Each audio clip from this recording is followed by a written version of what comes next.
Your brother, you sound like you're from Yard, but when you throw in the Swahili thing, well, it's interesting when some of them come up and tell me, I was in standard 2 when your first song dropped, and I'm standard what?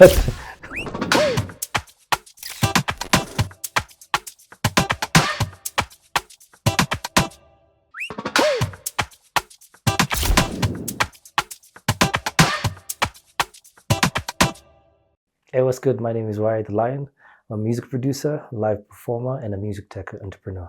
I think it's every artist's wish for their listeners, the consumer, to be able to connect with the music through the lyrics. I mean, anytime you're on stage and you're performing and the crowd is singing your lyrics back to you, it's a very rewarding feeling. It means they've embraced it and it means you haven't wasted your time. So some of the elements I choose to use is, one, I really study my audience. Anytime a fan stops me for to sign an autograph for their daughter or son, and they're like, hey, remember that song Uprising? You remember that song Nakupenda Pia? I take that with me. So my most recent project dropped in February. It was an EP called Untitled. It's a blend of different sounds. I've done a lovers rock tune with Sanaipe.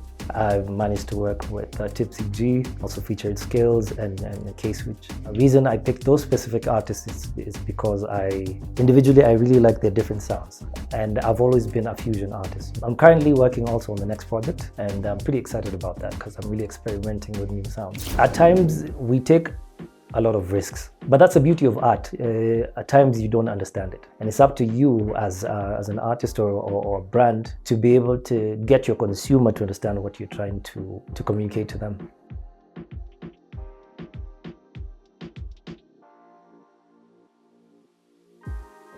In the past, we've addressed issues that may have been deemed uncomfortable, like social injustices and stuff. But that's what reggae music does, man. You know, it's a tool used to pass conscious messages. So I'd say boldness, yeah.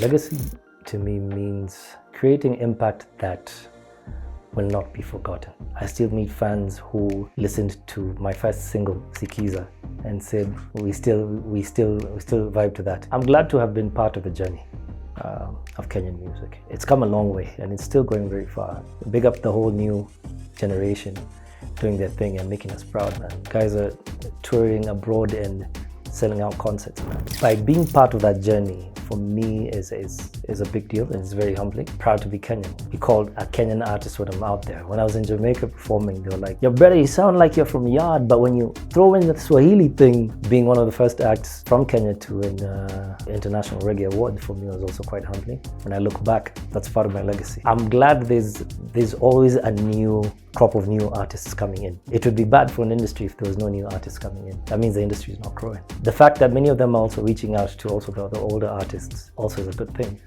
It means we impacted on their careers while they were growing up. Well, it's interesting when some of them come up and tell me, I was in standard 2 when your first song dropped. I'm like, standard what?